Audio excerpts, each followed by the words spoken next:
నా విషయంలో కొందరు నాయకులు ఇక చెప్తే బాగుండదు, దుర్మార్గంగా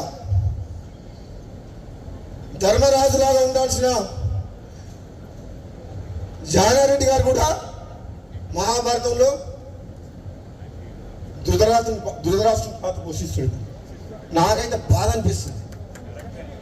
నాలాంటి వ్యక్తికి ఏదన్నా వస్తుంది అంటే 10 మందికి పనికొచ్చే మనిషిని 1000 మందిని కాపాడే వ్యక్తిని నాలాంటి వ్యక్తికి అడ్డం తగులుతుందంటే ఇక నేనేం చెప్పాలో నాకు అర్థమైతలేదు. అందుకని ఇంతకంటే ఎక్కువ చెప్పలేదు. ఇప్పటికే చెప్పదలుచుకుని చెప్పిన మనసులో ఉన్నది చెప్పినా లేదా? మరి నన్ను చూస్తే భయపడుతున్నారు అందరూ.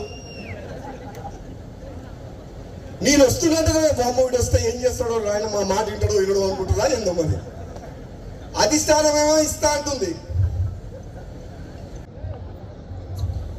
ఆయన 20,000 30,000 మంత్రి పదవి అనిపించారు. ఇప్పుడు వచ్చి గుర్తొచ్చింది రంగారెడ్డి హైదరాబాద్.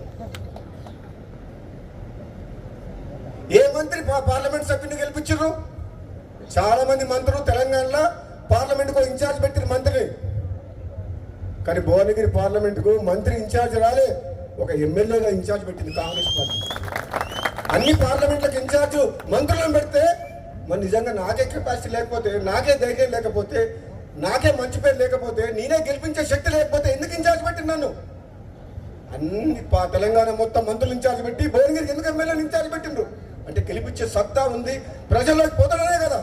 మరి ఇచ్చిన మాట నిలబెట్టుకునే బాధ్యత ఎవరిది? మీరు ఇన్ఛార్జ్ పెడితే గెలిపించి ఇచ్చినవా లేదా సీటు? ఎవరిచ్చిండ్రు? ఆదిలాబాద్ గెలిచిందా? మహబూబ్ నగర్ గెలిచిందా? సికింద్రాబాద్ గెలిచిందా? మల్కాజ్గిరి గెలిచిందా? మేదక్ గెలిచిందా? కరీంనగర్ గెలిచిందా? ఈ మంత్రులను ఎక్కడ పోయిండ్రు? మరి ఎక్కడ? నేను అడిగేది ఓ దయా దాక్షిణ్యాల మీద మీరు ఎప్పుడు ఇస్తారా అని మేము ఎదురు చూస్తలేము. నిజంగా పార్టీ బతకాలంటే, ప్రభుత్వంకి మంచి పేరు తేవాలంటే, నిజాయితీగా సమర్థవంతంగా ప్రజల కోసం, పార్టీ కోసం, ప్రభుత్వం మంచి పేరు తీసుకొచ్చే వ్యక్తులకే ఇవ్వాలి అని చెప్పి అంటున్నాం. ఈ పైరవికారాన్ని పక్కన పెట్టాలి.